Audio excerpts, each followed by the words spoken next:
Hello, সবাই কেমন আছো? আশা করছি অনেক ভালো আছো। আমিও কিন্তু ভালো ছিলাম, কিন্তু সেই দিনটা খুব খারাপ লাগছিল। কারণ সেই দিনটা ছিল জুনের ৫ তারিখ, আর আমি কিন্তু ভিডিওটা আজকে হয়তো পোস্ট করছি। তো প্রথমেই ক্ষমা চেয়ে নিচ্ছি। তো দেখো, সকাল সকাল কিন্তু স্নান টান করে আমি আমার জন্মদিনে আমাকে দিদা এই কুর্তিটা দিয়েছিল, তো এই কুর্তিটা আমি পরে নিয়েছি। আমাকে কেমন লাগছে কমেন্ট করে জানিও। আর আজকে আমার কোনো প্ল্যান নেই, আমি জানি না পরে কি হবে, কোনো প্ল্যান হতেও পারে কি না। তো তোমরা ভিডিওটা শেষ অবধি দেখতে থাকো, আর ভালো লাগলে একটা লাইক করে দিও।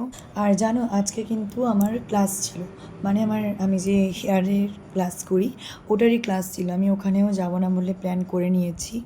তো এই দেখো, মাসিমা আমাকে খুব সুন্দর করে মাছগুলো ছাড়িয়ে দিয়েছে। তো এইবারে এই মাছগুলোর আমি কী বানাবো সেটাই ভেবে পাচ্ছিলাম না। তারপরে ভাবলাম চলো মাছটা আগে ভেজে তো নিই, তারপরে দেখা যাবে কি রান্না বান্না করা যায়। তো ভাবছিলাম, তারপরে হঠাৎ করে মনে পড়লো যে এখানে যে একজন কাকু আছে, ও দুধ দিয়ে যায়, তো ওইটা নিয়ে চলে আসি, কারণ গরম পড়েছে ভীষণ। পরে দুধটা পনির হয়ে যাবে, তখন কিন্তু মুশকিল হয়ে যাবে। আর তারপরে এই যে দেখো, ওই যে বলেছিলাম সকাল থেকে আমার কোনো প্ল্যান ছিল না, আজকে আমার ক্লাস ছিল।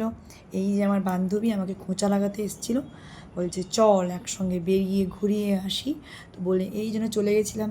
ক্লাস তো করিনি, ওই ক্লাসের মধ্যে সবাইকে একটু মিষ্টি খাইয়ে চলে এলাম। অ্যানিভার্সারি বলে কথা, হ্যাঁ মাইতি থাকলে অনেক হয়তো সেলিব্রেশন করতাম, অনেক মানে দুজনে মিলে একটু ঘুরু ঘুরু করতে যেতাম, একটু খাওয়া দাওয়া। কিন্তু ও যখন নেই, তো ওইভাবেই কেটে গেল দিনটা। আর আমার বান্ধবী ব্যাগ কিনতে গেছিলো, তো ব্যাগ কিনলাম, ঘোরাঘুরি হেনা তেনা করে মোটামুটি বাড়িতে চলে এসেছিলাম। আর কুর্তিটা না ভীষণ আনকমফোর্টেবল লাগছিল, মানে ভালো করে সেলাই করা হয়নি।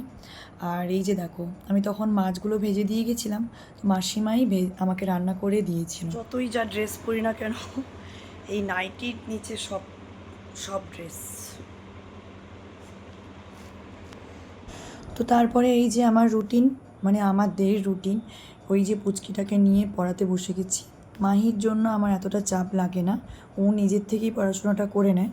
কিন্তু এনাকে না পড়তে বসালে ইনি আবার পড়তে বসবেন না। তো তারপরে রাত্রিবেলা একটু চিকেন বানিয়েছিলাম, বাস ওটাই আমাদের কাছে মানে ওই দিনের জন্যই স্পেশাল ছিল। কারণ আবার কে আনতে যায় বলো, রাত্রিবেলা আবার কে যাবে। মাইতি থাকলে হয়তো নিয়ে আসতো অনেক কিছুই, কিন্তু